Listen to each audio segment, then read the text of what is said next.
What's up, everyone, and welcome to the Pilots Club, a podcast all about the first episodes of television shows and the many reasons why they may or may not be worth a watch. Every month, we pick a different pilot episode to watch and then discuss it here on our show.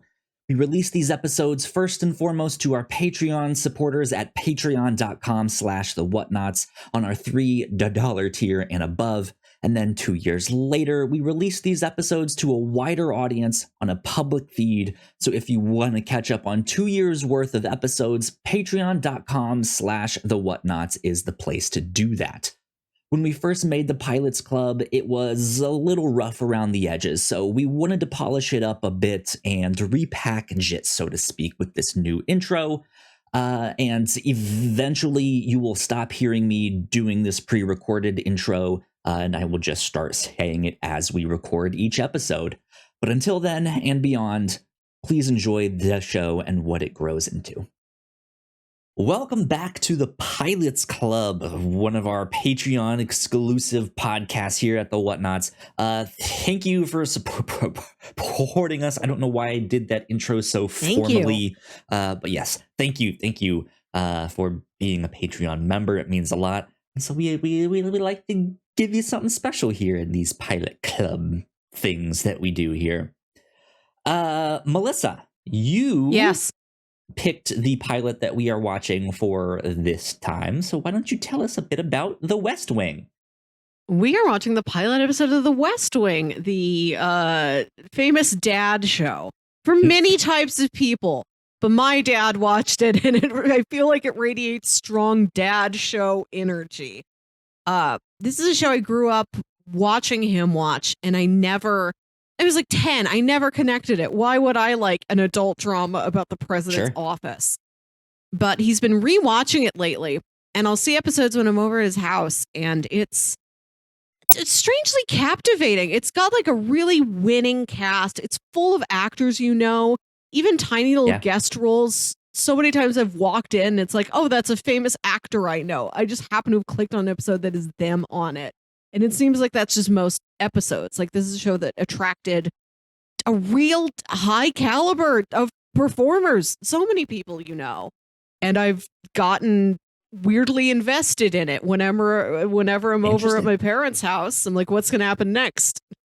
So I thought I would go back and check out the pilot, because I've been watching random episodes from like seasons 3 and 4.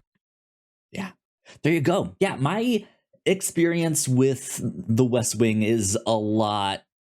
It's much more non-existent. My parents never really watched this show. I knew of it growing up and stuff like that, but it was just it's not a show that a kid is gonna get into and like and understand and all that stuff. And then by the time I got to an age where I probably could potentially be interested in the show, I was just not. Right. And it was the show is probably pretty much done. I don't know when it stopped, or just the fact that it had been on so long that it was just I don't want to watch 18 seasons or however it premiered. It had September 22nd, 1999. That's the day of the episode we watched. Same premiere date as Lost 5 years later. That also started on September 22nd.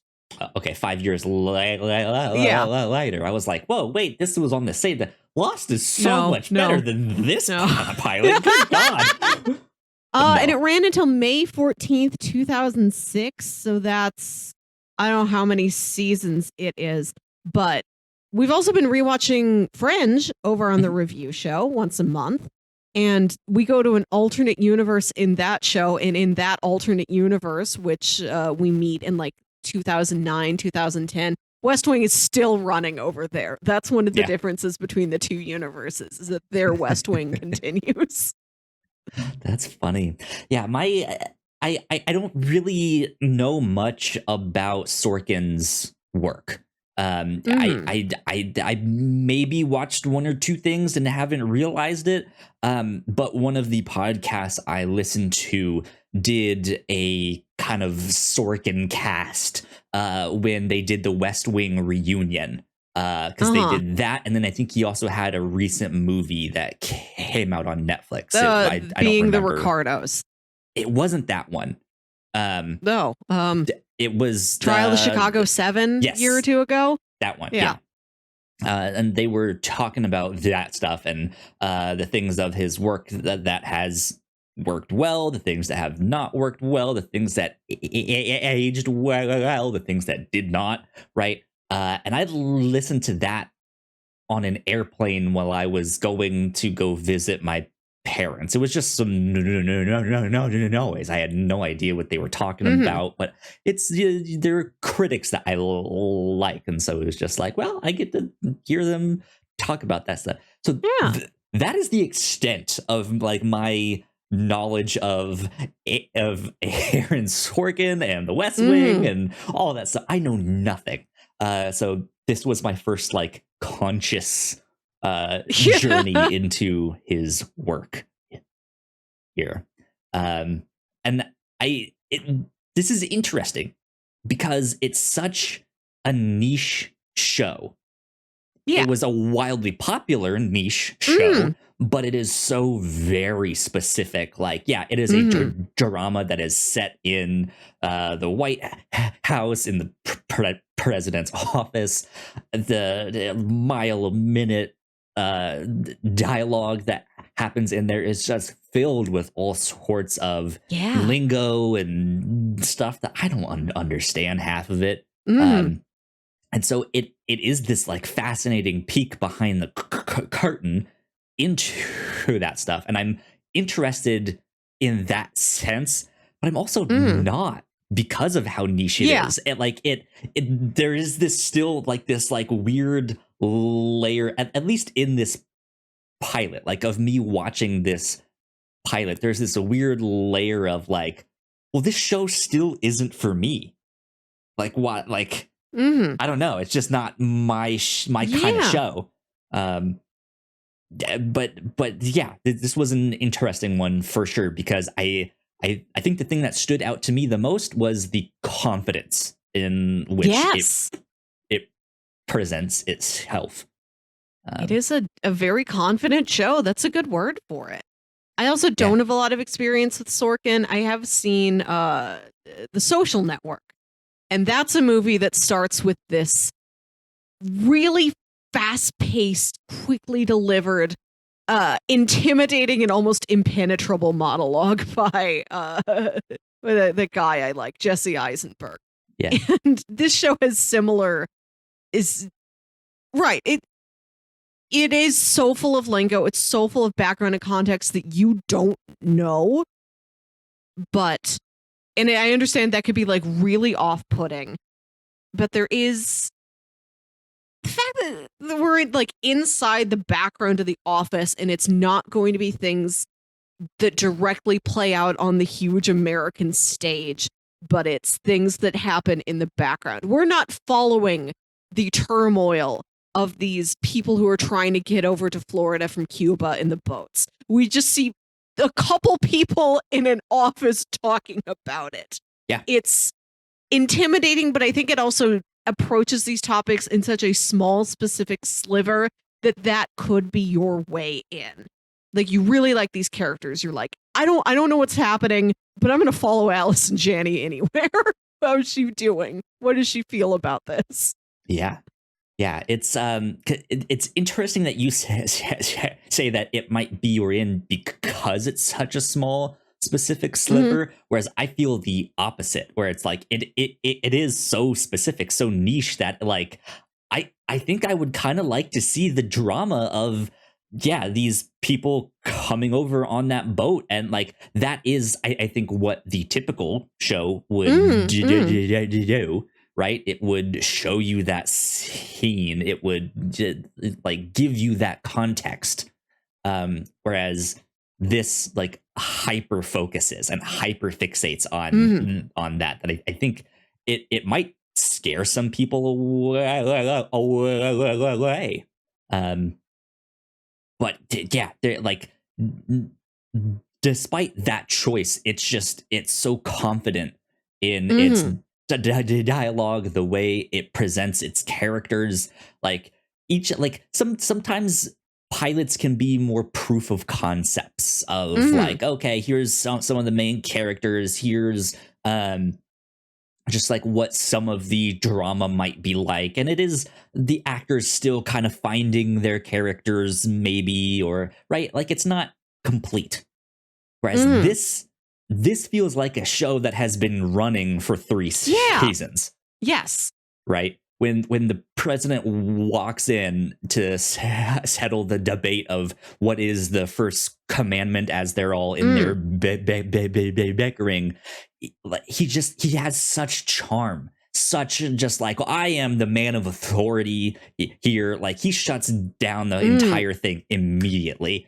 And like that's he does it in a way that's not imposing, that's not scary, that's not like oh shit, he's here, we need to like I don't know, we need to be quiet now, but it's like, the president's here, what a good guy, we should listen to him, right?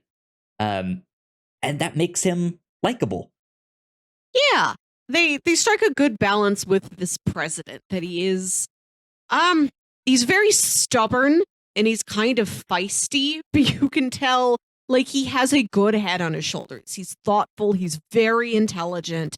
He really sticks up for what he believes in, but he is trying to consider like all these different sides of the issue. He will listen to people. He'll fight back against them after he's listened to them, but he did listen to them initially. Yeah.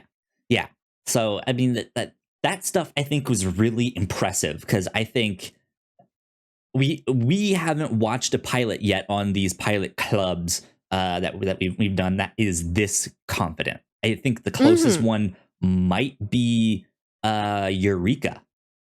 I'm being honest, because that show felt like it also knew what it wanted to do with the stuff. Like, hey, here's this weird town. There's going to be, but like it was less specific in that sense. Like they knew like the concept of what the show was going to be, and they needed to set some things up. So it felt like setup rather than what this felt like. Like this didn't feel like setup per se. Yeah. They were obviously setting up, here's the characters, let's introduce you to that stuff, but it didn't feel like that. The way the show starts is that we see some of these staff members in their private lives. Like Rob Lowe's out for a drink, the Allison Janney's like out at the gym, like they're trying to live their lives, and they all get this message on their beepers. And the message is that they've got this conflict that they need to respond to, which is that the president was on vacation and he rode his bicycle into a tree. This is the most like of just like how serious this show is, of like this is about the president and politics and the people in the office, and it's a fast-paced drama. How does the show start? The president rides his bicycle into a tree. I like that the show takes like the entire political portrait of America and boils it down to, this is a workplace show. This is a group about an immediate group of coworkers, one of whom is the president.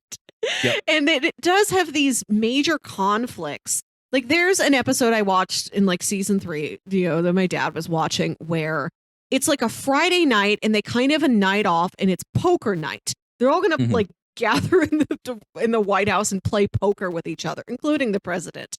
And then there is a shot that goes off outside the building, and they have to like lock down. And there's this threat of with somebody trying to assassinate the president, how this person gets so close. But also on the inside, like they're dealing with that. They're answering phones, they're issuing statements, but they're still playing poker. And it's also like the solstice or the equinox. I think it's the equinox. And Allison Janney's character, I know her name. It's CJ Craig. I don't know all their names, but I know her name. I don't remember anyone's name in this show, because you know me, I'm terrible with names. But since we only watched that first one, I'm just like, I don't know. For some, like before the summer when my dad was watching the show, that's like a name I picked up in pop culture. I didn't know anything about The West Wing, but I could tell you the name CJ Craig. She's convinced that on the night of the equinox, you can take an egg and stand it up on its end. And that's how the episode opens. She's like, I bet you I can do it. And they're like, you can't do it. There's no way. That's impossible. And they're like talking about it. And it's not until a couple minutes in that somebody's like comes in and they're like, tell CJ she's wrong and you can't balance an egg on its end during the equinox. And the episode is a poker game, and the Lily Tomlin is there for. Every episode just has one very notable guest actor just walking in, just showing up. I was delighted to see Lisa Edelstein in this pilot. She was House's boss on the TV show House. I haven't seen her in many other things, but I really like her. Okay. Yeah, so you've got episodes where there is this trauma of an attempted assassination. There's the tension of that, but also, well, what are we going to do in the meantime? Deal out the cards, and at midnight, she's going to try and balance an egg. Yeah. Odd combination, which is an interesting thing. Like, since I haven't seen the rest of the show, I don't know how this holds up. But if what you say is true, it seems like they mix in those kind of like weird comedic or just like non sequitur moments, right? Where it's like she's just trying to balance an egg because she heard that you could do that on the equinox, right? Or like the whole show starts because he ran his bike into a tree. Like it's just dumb stuff like that. That if they continue to put that in there, that makes it more fun than just the like, okay, well, the immigrants are here on the boat and there's an assassination attempt. Like like there is a bit of fun that's mixed in there, which is neat.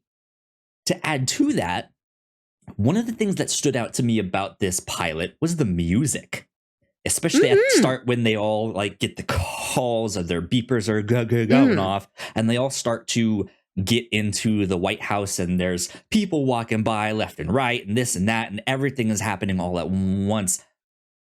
Oddly enough, I thought the music gave the show a sense of whimsy. Like the music is whimsical, which is an interesting choice. It's the main theme of the show. It's like very sweeping and grand, but along with the sweeping aesthetic, it can also feel sort of breezy at times. And like it's there to deliver. It's very malleable and it can give you whatever kind of mood you want for all the different emotions and silly or serious conflicts that happen in this office. That was something else I like picked up about the show when I was a kid. The composer's name is W.G. Snuffy Walden, which is a name you don't forget. You read it once and that sticks in your head, even if you are 10. It's up there with Dick Wolf and Speed Weed and stuff like that. But W.G. Snuffy Walden also did the music for the Drew Carey Show. And that's something I noticed when I was a kid. Like, how do these two shows that feel so different have the same composer? That's funny.